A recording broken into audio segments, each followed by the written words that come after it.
Assalamualaikum warahmatullahi wabarakatuh. Oke, Bu Ina akan menjelaskan tentang kelompok perintah dalam basis data. Oke.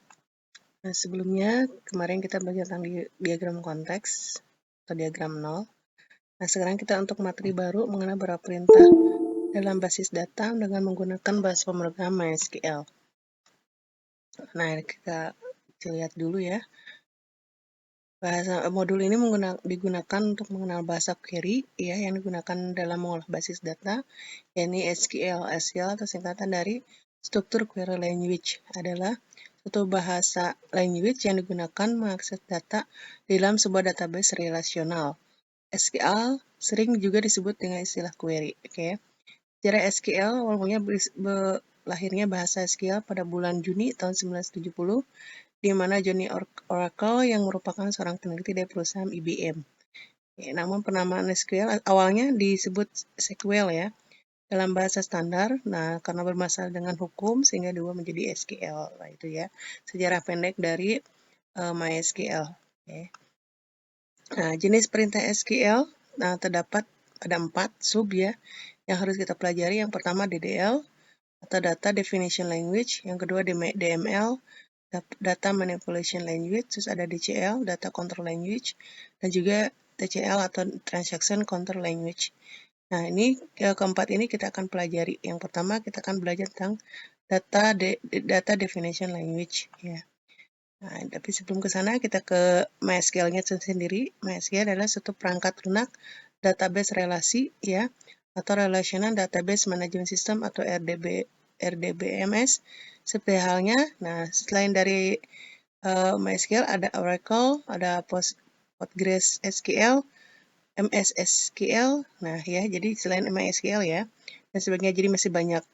MySQL dikembangkan sekitar tahun 1994 oleh perusahaan pengembang software dan konsultan database bernama MySQL AB yang berada di Swedia. Nah, ini kalian baca saja ya. Ini berikutnya. Nah, ini perintah MySQL yang harus kalian perhatikan ya.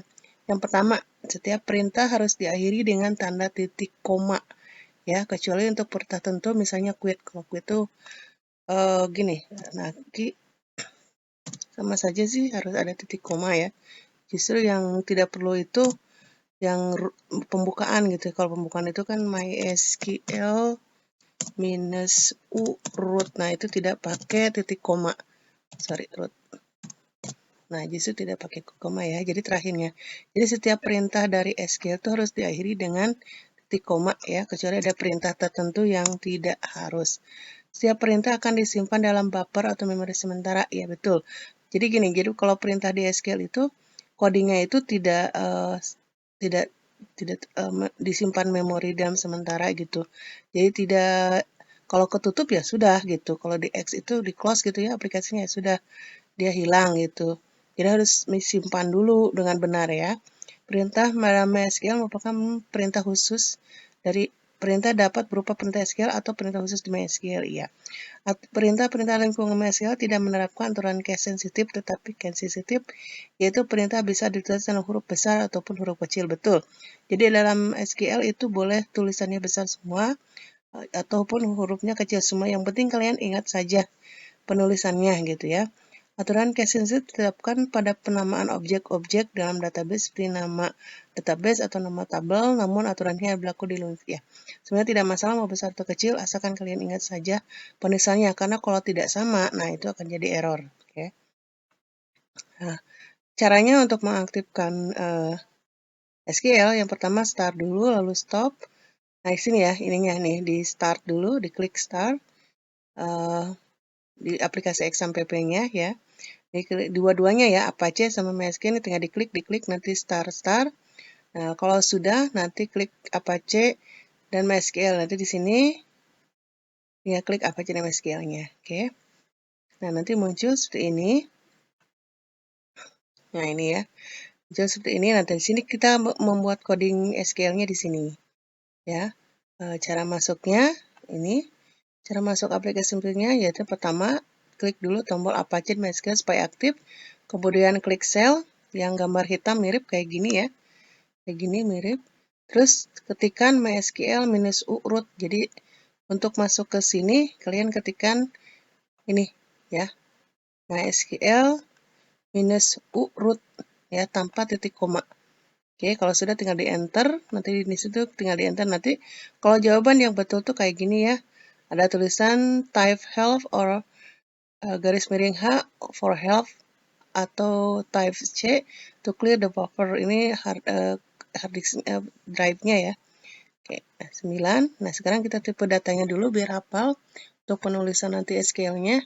Pertama karakter ya, itu untuk menuliskan jenis teks tipe data teks ya. Kalau karakter tuh banyak. Terus varchar sama karakter juga, lalu teks juga sama, karakter sama ya tentang tulisan huruf gitu ya. Kalau yang nggak tahu karakter tuh huruf gitu.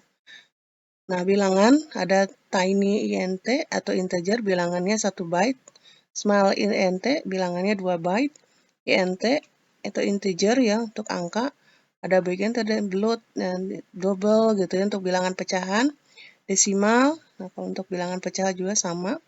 Nah, lain-lain tanggal berarti date ya. Nah, kalau pengen ada waktu, date and time. Kalau ada jamnya saja, time. The enum, nilai enumerasi, dan boolean. Benar dan salah ya ini. Sorry, H-nya nggak ke bawah. Nah, ini tipe datanya tinggal kalian baca saja. Nah, lalu kita nah ini DDL-nya. Nah, kita kan belajar DDL-nya ya. DDL itu sebenarnya ada berapa? Kita lihat. Sampai ke M ya. Jadi data penggunaannya DDL itu panjang ya sampai M ya. Yang pertama A, DDL merupakan kelompok perintah yang berfungsi untuk mendefinisikan atribut-atribut basis data atau tabel atau atribut atau kolom. Batasannya terdapat suatu atribut serta hubungan antar tabel. Nah, yang termasuk dalam DDL itu definisinya ada 3 ya. Cuma nanti di banyak, jadi ini jadi pecah nanti jadi beberapa perintah gitu ya. Yang pertama create, alter, dan drop. Jadi 3 ini termasuk dalam DDL. Nah, contohnya yang pertama, sintak untuk membuat database. Pasti ya, yang pertama itu pasti membuat database. Caranya ya tinggal namanya itu create database, lalu nama databasenya. Ini strukturnya ya, ini strukturnya harus kalian ingetin. Satu persatu, berarti sampai M itu harus kalian ingat ya. Yang pertama create database, lalu nama databasenya. Lihat, nama database tidak boleh mengandung spasi dan tidak boleh memiliki nama yang sama antar database ya. Betul. Contohnya misalnya kalian ingin membuat database sekolah. Biasanya kalau ibu, kalau pengen database-nya mirip atau sama, itu pakai kode aja di belakangnya. Contohnya, misalnya kalian suruh latihan. Sekarang kalian pengen buat database sekolah, nah pakai kode aja misalnya database atau sekolah underscore 1. Itu ya. Sekolah underscore 2. Kalau salah misalnya, salah nih, salah kodenya nggak mungkin dihapus, nah udah bikin lagi. Misalnya sekolah underscore 2 gitu ya. Dan tidak boleh ada spasi. Kalaupun ada spasi itu pakai underscore kayak gini. Ya. Nah, ini contohnya kita akan membuat database dengan nama kayak gini, namanya CV Sejahtera. Berarti create database CV underscore Sejahtera. Jadi nama database-nya tidak boleh ada spasi. Nah, kalau mau ada spasi harus pakai underscore. Ya. Kalau sudah titik koma lihat di terakhirnya selalu ya.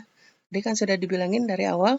Nah, ini cara membuat sintak membuat database adalah create database. Create itu kan membuat database, yang membuat database. Buat database apa? Nama databasenya tinggal CV underscore sejahtera. Nah, ini contohnya nanti kalau di aplikasinya ya, create database CV sejahtera titik koma. Kalau yang betul itu ada tulisannya query OK satu row affected ya. Kalau betul tuh gini ya. Nah, ini kalau sudah gini kan harus ditampilkan. Kalau sudah dibuat berarti harus ditampilkan. Untuk menampilkan namanya show database. Pakai S. Show databases ya, pakai S. Kalau membuat karena satu makanya tidak ada S-nya. Tapi kalau untuk menampilkan semuanya dalam bahasa Inggris sudah jelas pakai S di belakang. Jadi show databases titik koma lalu muncul seperti ini. Nah, ini database yang pernah dibuat dari mulai akademik, belajar ajar, belajar if gitu ya. Contoh Loofing, CV, nah ini CV Sejahtera ini yang muncul. Oke, nah gitu ya. Sekarang kita ke berikutnya. Nah, kalau sudah memilih database, ya kalau tidak pakai sintak yang ini, database atau pekerjaan kalian tidak dapat dilaksanakan gitu ya. Jadi 3 perintah ini wajib gitu ya. Yang pertama membuat, yang kedua menampilkan, yang ketiga adalah memilih. Memilih itu nama sintaknya use nama database. Contohnya adalah use nama CP sejahteranya. Jadi harus sama, makanya harus ingat, makanya harus ditampilkan dulu tuh, kita takut salah mengambil namanya gitu ya. Kalau aja kalian malah CP didempetin gitu ya. CP sejahtera tidak pakai underscore, itu sudah jelas salah nantinya. Jadi makanya harus ditampilin dulu supaya bisa menggunakan sintak untuk use ya.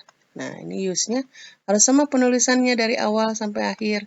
Ini kan lihat CP sejahteranya gini, berarti use-nya juga sama tulisannya ya. Jangan lupa titik koma, oke. Nah, kalau sudah, nah ini untuk menghapus misalnya salah suruh guru kamu misalnya salah itu database-nya tolong dihapus. Nah, atau sudah tidak digunakan lagi. Nah, untuk menghapus database ada drop database nama database-nya. Nah, selalu sesuai dengan database-nya. Contohnya saya punya database yang lain yaitu rental namanya, yaitu tinggal dihapus saja. Drop database rental titik koma. Kalau mau yang ini dihapusnya berarti drop database cp underscore saja titik koma ya. Nanti kehapus langsung database-nya dengan tabel-tabelnya ya. Nah, sekarang kita akan membuat, kalau sudah database dibuat, maka harus membuat tabel. Cara membuat tabel sama dengan database. Ada tulisan create-nya, bukan database, tapi table.